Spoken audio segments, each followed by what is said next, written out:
Good morning students. विद्युत चुंबकीय प्रेरण इलेक्ट्रोमैग्नेटिक इंडक्शन का अगला टॉपिक प्रत्यावर्ती धारा, जो आपके सामने आज मैं समझाने जा रहा हूं। प्रत्यावर्ती धारा, अगर धारा की बात करें तो आवेश प्रवाह की दर विद्युत धारा होती है, और विद्युत धारा की बेसिकली दो प्रकार होती है। एक होती है प्रत्यावर्ती धारा, दूसरी होती है दिष्ट धारा। ऐसी धारा जिसका परिमाण और जिसकी दिशा समय के साथ साथ बदले उसको प्रत्यावर्ती धारा कहते हैं। ऐसी धारा जिसका परिमाण तो बदल सकता है, जिसकी दिशा नहीं बदल सकती, उसे दिष्ट धारा कहते हैं। प्रत्यावर्ती धारा और प्रत्यावर्ती वोल्टेज का समीकरण होता है I = I0 sin ωt, V = V0 sin ωt, जिसके लिए हमको व्यंजक स्थापित करना है। हम जानते हैं प्रत्यावर्ती धारा डायनेमो के द्वारा उत्पन्न होती है, जनरेटर के द्वारा उत्पन्न होती है, और हाइड्रोइलेक्ट्रिक पावर स्टेशंस में उत्पन्न होती है। जब पानी ऊंचाई से गिरता है तो डायनेमो में क्या होता है, चुंबक होती है, बीच में कुंडली होती है, आर्मेचर होता है। पानी गिरने से ये आर्मेचर घूमता है, आर्मेचर जब घूमता है तो कुंडली घूमती है, तो चुंबक और कुंडली के बीच में आपेक्षिक गति होती है, मतलब विद्युत चुम्बकीय प्रेरण, मतलब चुंबकीय बल रेखाओं के मान में परिवर्तन, मतलब चुंबकीय फ्लक्स के मान में परिवर्तन, मतलब प्रेरित विद्युत वाहक बल उत्पन्न, मतलब प्रेरित विद्युत धारा उत्पन्न। इस प्रकार आपको यहाँ से प्रत्यावर्ती धारा प्राप्त होती है, जो आपको व्यंजक स्थापित हमको थोड़ी देर बाद करना है बच्चों। इस समीकरण के लिए व्यंजक स्थापित करना है, और हम इस समीकरण के द्वारा ये भी सिद्ध कर देंगे कि प्रत्यावर्ती धारा का परिमाण और दिशा समय के साथ साथ बदलती है। दिष्ट धारा हम प्रीवियस चैप्टर में पढ़ चुके हैं। इसका स्रोत बैटरी होती है, और बैटरी से दिष्ट धारा प्राप्त होती है, जो दो प्रकार की होती है, एक तो प्राथमिक और दूसरी द्वितीय। प्राथमिक जिसमें अनुत्क्रमणीय होती है, जिसे पुनः आवेशित नहीं किया जा सकता। द्वितीय जिसकी रासायनिक अभिक्रिया उत्क्रमणीय होती है, जिसे पुनः आवेशित किया जा सकता है, वो हम ऑलरेडी पढ़ चुके हैं। अब हम इस एसी चैप्टर में प्रत्यावर्ती धारा और प्रत्यावर्ती वोल्टेज के लिए व्यंजक स्थापित कर रहे हैं बच्चों। तो सिंपल सी बात है, बड़ी सरल सी बात है। हमने सबसे पहले आपकी चुंबक और कुंडली ले ली, मतलब सीधी सादी बात है। यहाँ पर हमने ये डायनेमो का चित्र बना दिया, जनरेटर का चित्र बना दिया। दो स्लिप रिंग हो गई, दो ब्रशेज हो गए। सिंपल सी बात है, जब पानी गिरेगा तो टरबाइन घूमेगी, टरबाइन घूमेगी तो विद्युत चुम्बकीय प्रेरण से चुंबकीय फ्लक्स में परिवर्तन होगा।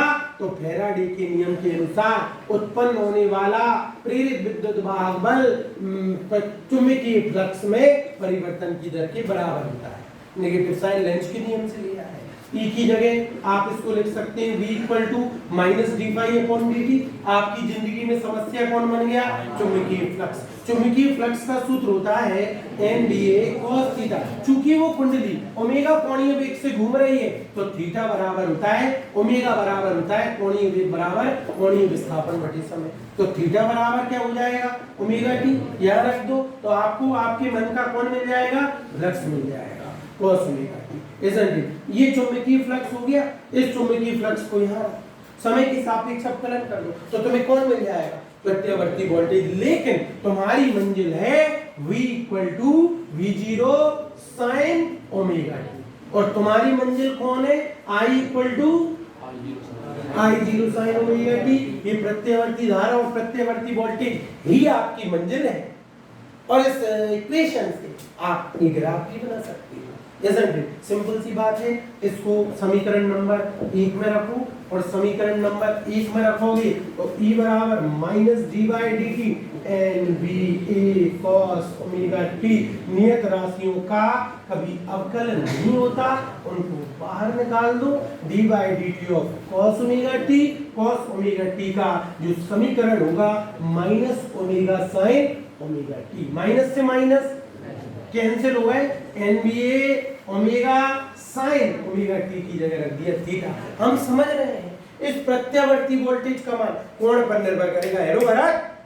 जब कुंडली ऐसी है तो थीटा बराबर 0, ऐसी हो गई तो थीटा बराबर 90, ऐसी हो गई तो थीटा बराबर 180, ऐसी हो गई तो 270, और ऐसी हो गई तो 360।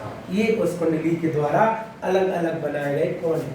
हम समझ गए साइन का मान यदि 90 डिग्री है तो साइन 90 का मान अधिकतम होता है, और साइन 90 का मान कितना होता है, एक। उस स्थिति में वोल्टेज का अधिकतम मान प्राप्त होगा, और इस वोल्टेज के अधिकतम मान को कहते हैं शिखर मान। शिखर मान क्या कहते हैं इसको, बात खत्म।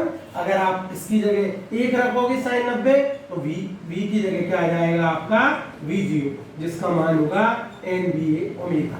आप एक काम करें, समीकरण नंबर 3 व 4 से आप इस मान को यहाँ रख दें तो समीकरण आ गया v = v0 sin थीटा की जगह रख दिया ओमेगा t, यही प्रत्यावर्ती वोल्टेज है।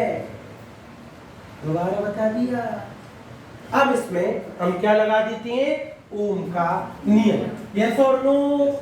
नाउ v = सो v0 = जब इसका शिखर मान है तो इसका भी आएगा, समीकरण नंबर 5 में रख दो, रख दीजिए IR, इसका मान आ गया I0R sin omega t, R से R I = I0 sin omega t। यह प्रत्यावर्ती वोल्टेज है, यह प्रत्यावर्ती, वाह वाह वाह, यही प्रत्यावर्ती। अब एक चीज और सिद्ध करना है कि इसका मान समय के सापेक्ष कैसे परिवर्तित होता है, इसका मान समय के हिसाब से कैसे बदलता है। तो हमारे पास जो प्रत्यावर्ती वोल्टेज और प्रत्यावर्ती धारा की दो समीकरण आ गए हैं, अपन इनमें थीटा के अलग अलग मान लेंगे। जब कुंडली ऐसी होगी थीटा = 0,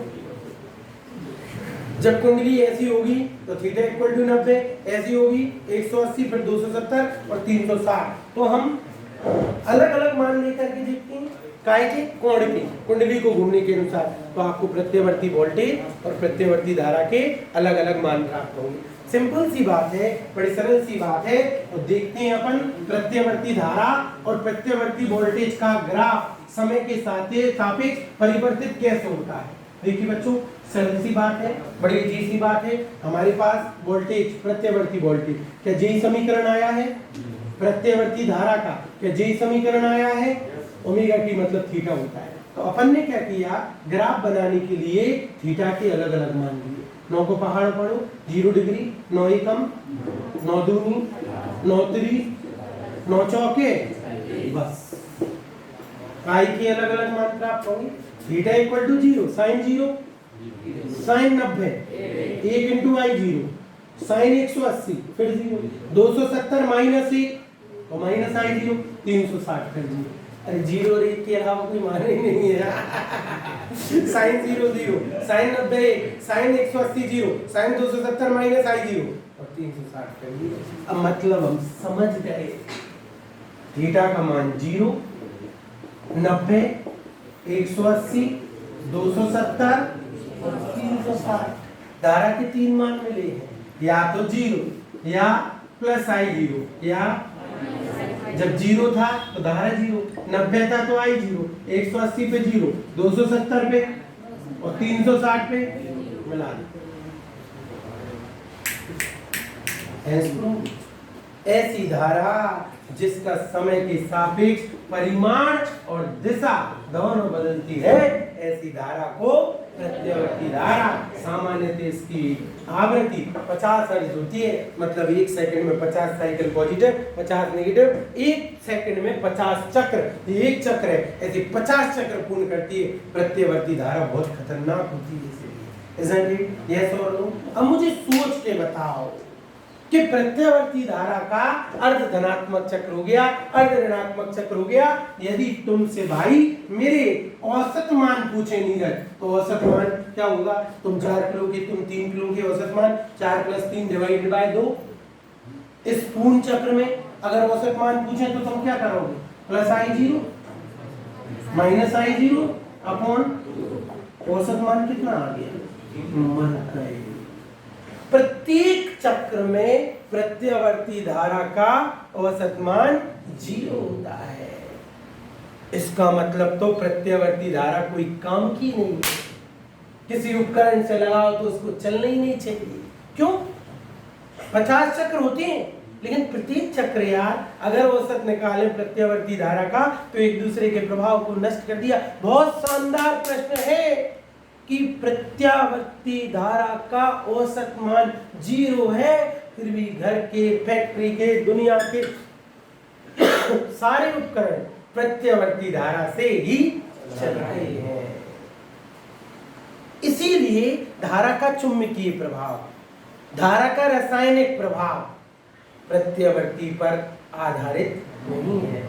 उसी दिष्ट धारा दी जाती है जब किसी कुंडली को याद करो और स्टेट के नियम से क्या लगाई थी, मतलब क्या प्रवाहित हुई थी दिष्ट धारा, क्या उत्पन्न हुआ था, तो चुंबकीय सुई क्या होने लग गई थी, इस प्रभाव को धारा का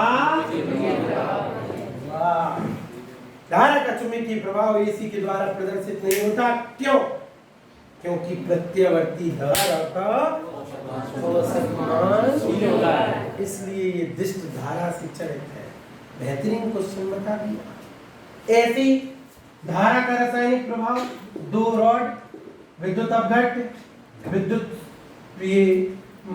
इलेक्ट्रोड, एनोड और कैथोड, धारा प्रवाहित करवाओगे, प्लस आयन और माइनस आयन करवाओगे, लेकिन ये धारा कौन सी प्रवाहित करवा रहा है, डीसी। क्यों? क्योंकि एसी का औसत मान 0। मतलब समझ गए कि प्रत्यावर्ती धारा, धारा का चुंबकीय प्रभाव, धारा का रासायनिक प्रभाव प्रदर्शित नहीं करती। क्यों? लेकिन हमारा घर के सारे उपकरण फिर भी प्रत्यावर्ती धारा पर आधारित हैं। तो क्यों? समझ लीजिए, जब आप प्रत्यावर्ती वोल्टेज लोगे तो विभव का सूत्र क्या कहलाता है, कार्य बटे आवेश। तो कार्य बराबर क्या हो जाएगा, विभव इंटू आवेश। ठीक है, ओम के नियम से V बराबर I R, Q बराबर I Q। तो ये जो किसी तार में जब आप धारा प्रवाहित करवाओगे तो वो जो कार्य है किसके रूप में उत्पन्न होगा, हीट।